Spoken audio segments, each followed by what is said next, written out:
Bonjour et bienvenue dans cette nouvelle vidéo en direct de Muang Noi. Alors dans cette vidéo, on va se concentrer sur deux plats typiques du Nord Laos. Ça va dit, si j'arrive à faire mon intro bien sûr.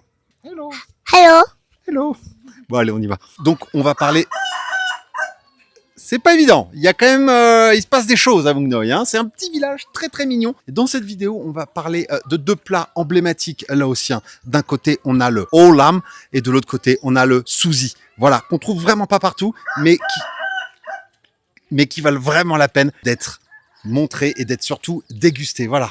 Mais avant, j'aimerais quand même vous montrer un petit peu plus ce petit village super authentique, super atypique du Laos. Si je dois vous présenter Muang Noi, bah en fait Muang Noi c'est ça, voilà, c'est cette grande route. Et puis c'est tout, il n'y a pas grand chose à faire. Mais c'est très très sympa. On est directement sur la rivière, c'est très mignon. Il y a tout ce dont vous avez besoin, mais il ne faut pas non plus venir une semaine, à part si tu as vraiment envie de prendre ton temps et de chiller. Ça c'est cool et ça le fait. Quand je dis qu'il n'y a rien à faire, il y a quand même du kayak à faire sur la rivière. La rivière n'est pas très violente, à part en saison des pluies, mais tu peux t'y baigner. La température est idéal, il y a des petits restaurants très sympas, tu peux aller visiter des caves qui sont à droite à gauche, il y a des points de vue sur les montagnes autour de nous, donc non, il n'y a pas rien à faire, mais il n'y a pas non plus 40 trucs à faire, t'as compris? Voilà. Avant d'aller se concentrer sur ces deux plats laotiens, on va aller se manger un petit snack, voilà, un petit snack qu'on a mangé tous les soirs depuis qu'on est là. Alors ça, ce sont des petites saucisses, vous allez m'en dire des nouvelles. Alors, il y a plein de... Le long de la rue, t'as pas mal de petites tables comme ça qui vendent des petits snacks, des petites saucisses, des petites brochettes. Et c'est très, très sympa. Et c'est servi avec deux petites sauces. Et celle-là, messieurs, dames, oh, regardez-moi la couleur. Regardez-moi cette couleur comme elle est belle.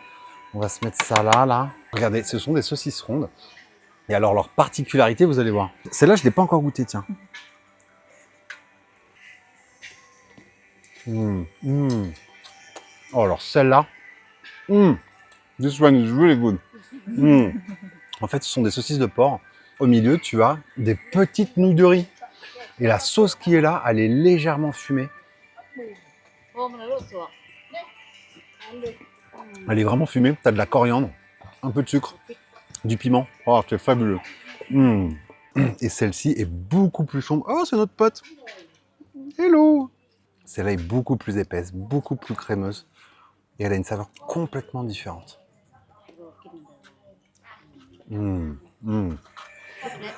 Ça, c'est vraiment le petit snack parfait. Voilà. Cuit au barbecue qui est juste derrière. On adore. Voilà. Donc, j'espère que vous aimez, vous ressentez un peu cette ambiance qu'il y a dans ce petit village laotien. C'est très, très mignon. Si vous venez au Laos, je vous recommande vraiment de ne pas dormir à Nong Khao, que je trouve pas très, très intéressant. Ça sert à rien. Vous venez directement ici. Vous en avez pour 1 heure de bateau depuis Nong Khao. Vous arrivez dans ce petit village. Franchement, vous pouvez largement rester 3 nuits. Voilà. Bonjour. Tu veux une saucisse? Avant qu'on aille au restaurant où on va filmer la préparation de ces deux plats, je voulais vraiment vous montrer les bords de la rivière qui sont très très sympas et c'est par là où vous arrivez en bateau. Et tu peux largement te baigner. Il n'y a pas trop de profondeur, le courant est léger. Un grand oui.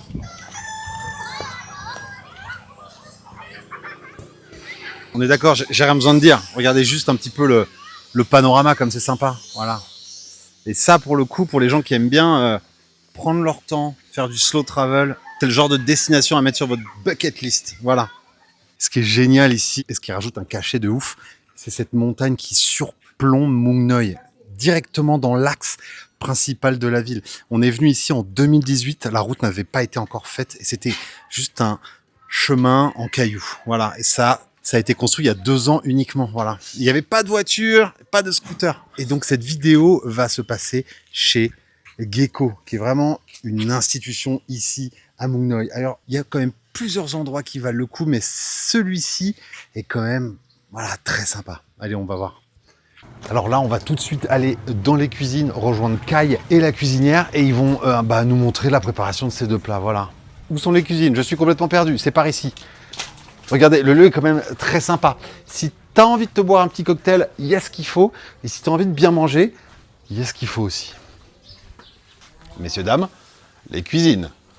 Oh. Hello. So pick some Thank you, Kai. Can I come with you? Yeah. Cool. Thank you. That's nice. Donc ça, c'est Kai qui gère clairement l'établissement avec sa femme. Et ils ont un petit jardin avec plein d'herbes aromatiques. Et c'est ça qui est génial et qui fait que le produit va être frais. C'est qu'en fait, on va là-bas pour couper, chercher directement les herbes. So what do we need for those two dish, Laotian dish? What is? What is it? I have no- Kaffir. Ah, kaffir lim, kaffir Yeah. leaf. Ok. Oh, oh là là. Ah, ça You sent take tellement some- bon. Oui, en fait, ces deux plats, tu peux les commander un peu avec ce que tu veux, du poisson, du bœuf, du porc, du poulet. Et là, on a pris du poulet. There is some fish in it?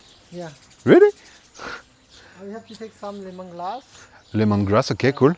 En fait, c'est quand même deux plats qui ont des saveurs que j'adore. Citronnelle, feuilles de kaffir, génial. Regardez un peu comment c'est mignon. Vous avez le soleil qui s'est déjà couché, tu as les montagnes derrière, le beau palmier. C'est génialissime. The galanka, Galanga, yeah? lemongrass. Lemongrass. Oh, you have everything here. Here. On a besoin de manger là. Ah, yeah. Ah, je peux les voir. Et tu fais un petit bassin, tu mets quelques poissons, ils se reproduisent. The snail egg is the pink color. That's snails, Yeah, eggs. Snail egg. Yeah. Really? Egg snail. Waouh. Alors ça, j'avais jamais vu ça de ma vie. Snail is quite big. Et là, on va prendre de la citronnelle. Ah ouais.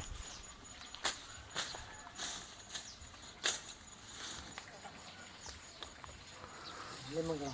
On peut pas faire plus frais, hein, je vous l'ai dit. Does it grow easily? Ah yeah. Yeah? You see. But we use a lot of traditional dishes. That's galanga? Yeah. So you use only the roots, right? Yeah, we have only the And roots. that's- And sometimes it's a flower. Okay. Oh wow. The dragon fruit. Ah, dragon fruit, yeah. Yeah, this here Oh, is, il a tout. C'est énorme. J'adore. J'aime trop ce genre d'endroit où il y a tout qui est organisé. Tu vois? Tout est intelligent. Okay. Hello. Not a lot, hein? Actually, this is The cooker? chef. Yeah. Cool. Chef of my What is it? eggplant, Eggplant, of course. garlic, Garlic. Ok. boil, and then we match it. On commence avec le holam, vraiment, qui est... J'ai jamais goûté, vraiment. Là, elle va prendre tous les légumes, les mettre à l'intérieur du pilon, les écraser pour faire une sorte de pâte. Et je ne connais pas la suite. On sent déjà un petit peu les odeurs d'aubergine. Et là, il va préparer la citronnelle et je pense qu'il va la couper en petits morceaux et venir l'ajouter à la purée d'aubergine. Là, en général, c'est le moment où tu tapes et tu as toutes les odeurs qui font... This we put in the Directly in the pan. Ah non, il ne l'a pas ajouté à l'aubergine, il l'a mis directement dans la poêle. water. And Elle then vient rajouter la purée d'aubergine directement dans l'eau avec la citronnelle. Oh, je m'attendais vraiment pas à ça. like mushroom. Ok. Et directement dans l'eau, Francis. Ça, c'est la petite partie que je fais. Je coupe l'haricot. Je crois qu'on appelle ça des haricots éléphants, haricots kilomètres. Ce sont des gros haricots verts, mais qui sont... Merde. Qui sont grands comme ça, voilà. Et j'ajoute... Alors, il vient d'aller chercher une herbe sympa aussi. C'est de la grosse weed, pas du tout, c'est du basilic, on se calme. Donc oui, vraiment du basilic thaï, comme on peut trouver dans les magasins asiatiques en France, où tu peux faire un krap pao thaïlandais avec ça, voilà, tout ce qu'on aime. Oh là là, ça sent bon, et il vient pareil d'aller le cueillir dans le jardin.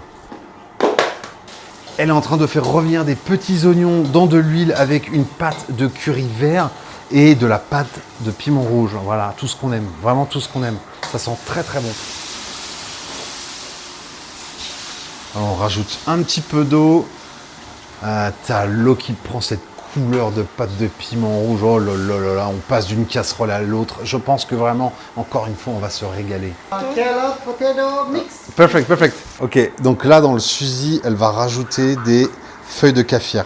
Yeah, kaffir, Donc là, de la sauce d'huître, soya, un petit peu de sauce soja, maki.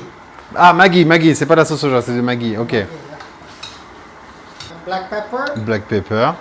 a little bit sugar. Et à côté, on n'oublie pas, il y a quand même le olam qui est en train de cuire à balle. Hein. Le moment le plus important, le coconut Coco. milk. Coconut milk. Et c'est ça qui va donner tout ce côté crémeux au plat. Donc le côté épicé, kaffir leaf et coconut. Alors là, la partie qui nous intéresse le plus, regardez-moi ça. Là, on est sur des petits piments séchés. Oh, ça a été. That was smoked. It smells smoky. Yeah. Ah ouais, voilà. That's a dry chili. Oh. Oh là là, la puissance. Je lui ai dit, moi, j'aime bien manger pet-pet. Pet-pet, au Laos, ça veut dire épicé. On en veut. Christy? Olam. Yes. Olam is usually we eat with sticky rice. With sticky rice, ok. Yeah. But sushi we eat with steamed rice. Ok, ah ok. Grosse différence entre le riz gluant et le riz cuit à la vapeur comme on mange chez nous. Voilà, comme le lap de bœuf que vous avez pu voir avant, ça se mange toujours avec du sticky rice. Regardez-moi cette consistance un petit peu crémeuse, oh là là, c'est beau. On va aller s'asseoir, la préparation est terminée, et on va passer au plus intéressant. Avec mon petit piment. Messieurs, dames, nous voilà avec notre Suzy à droite et notre Orlam à gauche. Alors, le Suzy, pour vous en dire un petit peu plus, c'est clairement une sorte de curry laotien. Comme on pourrait goûter un curry un peu épicé en Thaïlande, mais qui a ses propres saveurs. Attention, je ne fais pas une comparaison, c'est juste pour que vous puissiez comprendre. Et là, le Orlam, en général, c'est un ragoût qui se fait très souvent au buffle, mais on est quand même dans un endroit un petit peu touristique. Les gens préfèrent avec du poulet ou avec du bœuf. Et là, en l'occurrence, il est fait avec du poulet. Le Suzy se mange avec un riz classique. Le Orlam se mange avec un sticky rice. Regardez-moi, ça c'est typiquement laotien. C'est un petit pot en bambou.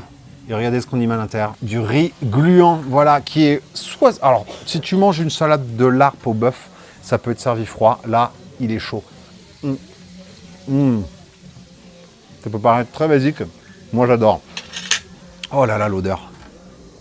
Ça sent tellement bon. Il y a tous les épices qu'on a vus tout à l'heure en cuisine. Les champignons noirs. Tout ça, la citronnelle. Regardez, on se goûte ça.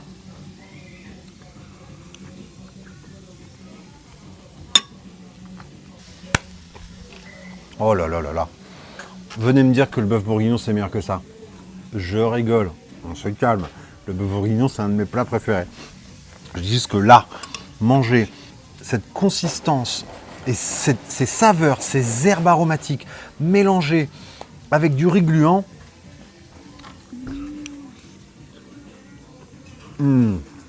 C'est vraiment excellent. Il me l'a fait bien épicé. Et là, du coup, vraiment, j'ai l'impression d'être un laotien, quoi, tu vois. J'ai l'impression d'être un local. Et ça me fait kiffer. Ce sont des champignons noirs qu'il a coupés. Vous les avez vus tout à l'heure. Ça rajoute une texture très intéressante dans la bouche. Alors, je sais que de visu, ça n'a pas autant de gueule que le Suzy. Le Suzy, tout de suite, c'est attirant. T'as des carottes, t'as les feuilles de kaffir, c'est un peu orangé, laiteux à cause du lait de coco. Là, ça a une couleur un peu plus sombre, un peu plus verte. Et je peux comprendre que ça soit moins attirant, mais je peux vous dire, messieurs, dames, oh là là. Alors, en fin de vidéo, je vous dirai lequel j'ai préféré, bien sûr. On va goûter le Suzy. Regardez-moi, c'est beau quand même. Ça, c'est un peu instagrammable, ça. Tu te rajoutes 2-3 feuilles de coriandre. Tu te rajoutes 2-3 feuilles de coriandre par-dessus, on adore. Regardez-moi cette couleur, c'est légèrement laiteux. On va se goûter ça tout de suite. Alors, il l'a fait pas trop piquant pour Christy qui est en train de filmer. On va se mettre un petit peu de riz. Oh. Alors là, c'est dingue parce que vraiment, le fait qu'il ait mis de la noix de coco, alors qu'il y a aussi des feuilles de kaffir, la saveur est complètement différente. Oh là là là là. C'est tellement riche. Oh là là, je crois que ça va être très très dur de décider quel est de ces deux plats mon préféré. C'est très très bon. Tu trouves quand même? Franchement, c'est incroyable. Ça défonce, hein? J'adore. Ah ouais, c'est vraiment les deux plats là, c'est une réussite. En tout cas, il n'y a pas de doute, si tu as envie de manger un plat super authentique laotien, que d'ailleurs tu ne trouveras pas partout, c'est bien le Orlam. Pour finir sur le Orlam, ce que je trouve très intéressant, c'est que c'est un C'est un ragoût, c'est pas une soupe, attention, c'est pas une soupe. Le liquide, il est légèrement gluant, ce qui en fait vraiment un ragoût et pas une soupe. Voilà, en tout cas, j'en ai fini avec ce plat. Un solide 10 sur 10. On va finir aussi, du coup, avec ce fameux fusil qui est quand même très bon et qui, franchement, alors je n'en ai pas trouvé ailleurs qu'à Mung Noi. Quand on était à Vientiane, on n'en a pas trouvé et à Luang Prabang, on n'en a pas trouvé. On sent vraiment que dans ce plat, en fait, tu as une influence de pas mal d'ethnies qui doivent être dans la région. Tu as beaucoup d'herbes et c'est ça que j'aime. C'est beaucoup moins piquant qu'un curry rouge thaï, mais c'est tout aussi bon. Voilà. Parce que c'est à moi. Oui, c'est vrai, on en a fini avec la vidéo, mais Christina va quand même finir le plat parce que, bon, moi j'ai fini mon assiette. J'aimerais savoir quel a été votre plat favori, dites-le moi en commentaire. En tout cas, si ça vous a plu, n'oubliez pas de mettre un petit pouce, ça fait toujours du bien. N'oubliez pas de vous abonner si vous ne l'avez pas encore fait. Et j'espère que si vous passez au Laos, vous viendrez faire un tour à Mung Noi. Voilà, je vous souhaite une belle semaine et on se voit d'ici 3 jours. Yes. 3 jours ou 4-5 jours, on va voir. Dimanche ou mercredi, on verra. Allez, ciao.